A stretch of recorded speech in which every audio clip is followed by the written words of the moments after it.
ఆత్మదేవుడు చెప్తున్న సంగతులు ఏమిటంటే, చూడండి, యథార్థవంతుల వంశపు వారి సంతతిట భూమి మీద దీవించబడతారట. యథార్థవంతుల వంశము వారి యొక్క పిల్లలట భూమి మీద బలవంతులుగా ఉంటారట. ఈనాడు చాలా మంది భూమి మీద కనపడుతున్న పిల్లలను చూస్తున్నాం. కొంతమంది పిల్లలేమో బలహీనంగా ఉంటున్నారు, కొంతమంది పిల్లలేమో దరిద్రులుగా ఉంటున్నారు. కారణం ఏమిటంటే తల్లిదండ్రుల యొక్క భక్తి సరిగ్గా లేకపోవటం, తల్లిదండ్రుల యొక్క ప్రార్థన జీవితం సరిగ్గా లేకపోవటం, తల్లిదండ్రులు యథార్థవంతులుగా ఉండకపోవటం. మన పిల్లలు భూమి మీద బలవంతులుగా ఉండాలంటే తల్లివైన నీవు, తండ్రివైన నీవు, రక్షణ పొందిన నీవు, వెలిగించబడిన నీవు యథార్థవంతులుగా ఉండాలి. దేవునికి స్తోత్రం, హల్లెలూయా. రెండవది, మన పిల్లలు భూమి మీద దీవించబడాలంటే, ఆరోగ్యవంతులు ఉండాలంటే, బలవంతులుగా ఉండాలంటే, క్షేమం పొందాలంటే మనం ఎలా ఉండాలట? యథార్థవంతులుగా ఉండాలి. తల్లికి కానీ తండ్రికి కానీ యథార్థత లేకపోతే అది పిల్లల జీవితాల్లో నష్టాన్ని కల్పిస్తుందని వాక్యం ద్వారా మనం వింటున్నాం. అది అంటున్నాడు. కింద చూస్తే 3వ చరణంలో చక్కని మాటలు చూడండి. 3వ మాట, కలిమియు సంపదయు ఎవరి ఇంట? యథార్థవంతుల ఇంట. మరి మీలో యథార్థత లేకపోతే కలిమి సంపద ఉండదు. కష్టాలుంటాయి, శ్రమలుంటాయి, బాధలుంటాయి, ఇబ్బందులుంటాయి, బలహీనతలుంటాయి, కలవరాలుంటాయి, వేదనలుంటాయి, దుఃఖాలుంటాయి, అన్నీ కూడా సమకూర్చబడతాయి. కారణం ఏంటంటే కేవలం నీలో యథార్థత లేకపోవటం ద్వారా. యథార్థవంతుల వంశమేమో భూమి మీద దీవించబడుతుంది అంటున్నారు. యథార్థవంతుల యొక్క పిల్లలేమో భూమి మీద బలవంతులుగా ఉంటారంటున్నారు. మనం ఆత్మజ్ఞానంతో ఆలోచించవలసింది ఏమిటంటే, మన పిల్లలు భూమి మీద ఆరోగ్యవంతులుగా ఉండాలన్నా, బలవంతులుగా ఉండాలన్నా ముందు మనలో యథార్థత ఉండాలి. యథార్థత అనే పదములకు నిర్వచనం చాలా మందికి తెలియదండి. యథార్థత అనే పదములకు నిర్వచనం అర్థం చాలా మందికి తెలియదు. మరి నిజంగా మనలో యథార్థత ఉన్నదా? నాలో యథార్థత ఉన్నదన్న వారు ధైర్యంగా మీ చేయి పైకెత్తండి.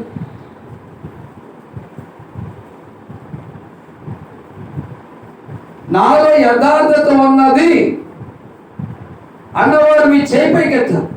అంటే మీలో యథార్థత లేకపోతే మీ పిల్లలు భూమి మీద బలవంతుడు ఎలా ఉంటాడు?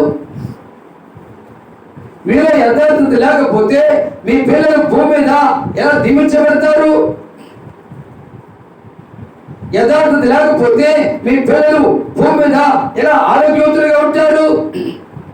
కాబట్టి మీలో ఈరోజు ఒక తీర్మానం రావాలి.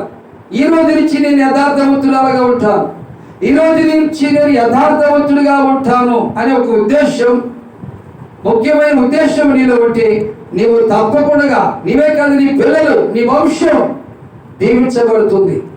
మా సంఘంలో ఒక ఆమె ఉంది. ఆమె విధవరాలు. ఆమెకు 2500 రూపాయలు పెన్షన్ ఇస్తారు. పనికి వెళ్తాది. కొడుకులు ఇస్తారు, కూతురు ఇస్తారు. అయ్యగారికి తెలిసింది ఏంటి? 2500 రూపాయలు నాకు పెన్షన్ వస్తుందని అయ్యగారి చేత ప్రార్థన చేయించుకుంటే ప్రార్థన ద్వారా పెన్షన్ స్టార్ట్ అయింది, విడుదలైంది. కాబట్టి 250 రూపాయలు దశభాగం ఇవ్వాలి. లేకపోతే అయ్యగారు మరి అడుగుతాడేమో. అయ్యగారికి తెలుసు కదా, ఏది 2500 రూపాయలు వస్తుందని తెలుసు. ఎందుకంటే మరి కొంతకాలం రాకపోతే అయ్యగారికి చెప్తే ప్రార్థన చేశాడు. ప్రార్థన చేస్తే విధవరాల పెన్షన్ శాంక్షన్ అయింది. శాంక్షన్ చేయితే సాక్ష్యం చెప్పాను. సాక్ష్యం చెప్పి మొదటిగా వచ్చిన 2500 రూపాయలు కాలికి ఇచ్చేశారు. ఎందుకంటే ప్రథమ ఫలం ఎవరిది? నీదా? నాదా? ఎవరిది? దేవునిది. దేవునిది ఎవరికి ఇవ్వాలి? దేవునికి ఇవ్వాలి. మరి మనం అలా ఉన్నామా అని ఆమె నమ్మి దేవునికి ఇచ్చింది. ఇక్కడి నుంచి ఏం చేయాలి? 2,500 2,250 రూపాయలు సేవకునికి ఇవ్వాలి. మరి ఇది యథార్థతేనా? మేరమ్మ గారు యథార్థతేనా? అబ్బా యథార్థతాన్ని తలగా ఇవ్వుతుంది బాగాని. ఏమండి పాపమ్మ గారు యథార్థతేనా? చెప్పాలి, సీనియర్లు కదా మీరు, ఏం సౌండే లేదు, చెప్పండి. ఏమా జీవితం యథార్థతేనా? కాదు కాదు. ఎందుకు? ఆమె కూలి పనికి వెళ్తుంది, కూలి పనికి వెళ్ళే దాంట్లో దేవునికి ఇవ్వట్ల దాచుకుంటుంది. రెండవది కొడుకు కానీ కూతురు కానీ ఇచ్చినప్పుడు అది కూడా దాచుకుంటుంది. అంటే ఇది అయ్యగారికి తెలియదు అది. మరి ఇప్పుడు నీలో యథార్థత ఉందా? లేదు. యథార్థత లేదు కాబట్టి నీ పిల్లలు దీవించబడతారా? దీవించబడరు. ఎంత చదివినా ఎందుకు పనికిరాదు. గవర్నమెంట్ ఉద్యోగాలు రావు, మంచి ఉద్యోగాలు రావు. ఏమంటే డిగ్రీ చదువుకున్నా, ఎంటెక్ చేసినా, బీటెక్ చేసినా, ప్యూర్ చేసే జీతం కూడా నీకు రాదు. కారణం నీలో యథార్థత లేనందువలన. ఏమండి కొడుకు ఇచ్చిన దాంట్లో మరి 100 రూపాయలు ఇస్తే 10 రూపాయలు తీయట్లేదు, కూతురు 1000 రూపాయలు ఇస్తే 100 రూపాయలు తీయట్లేదు.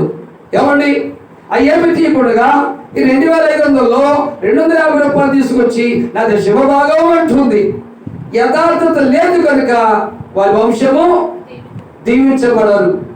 మరి మీ పిల్లలు దీవించబడాలన్నా, మీ వంశం దీవించబడాలన్నా, మీరు దీవించబడాలన్నా మీరు ఎలా ఉండాలి? దొంగలా బట్టి దీవించబడతారా?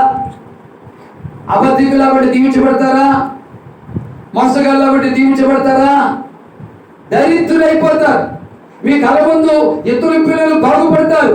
మీ కళ ముందు ఇతరుల పిల్లలకు మేలు జరుగుతుంది. మీ కళ ముందు ఇతరుల పిల్లలు బలవంతులుగా ఆరోగ్యవంతులుగా ఉంటారు. కానీ మీ పిల్లలు మాత్రం రోగాలతో, వ్యాధులతో, కష్టాలతో, బాధలతో, ఇబ్బందులతో నలిగిపోతారు. కారణం ఏమిటి? తల్లివైన నీలో, తండ్రివైన నీలో యథార్థత లేనందువలన. దేవునికి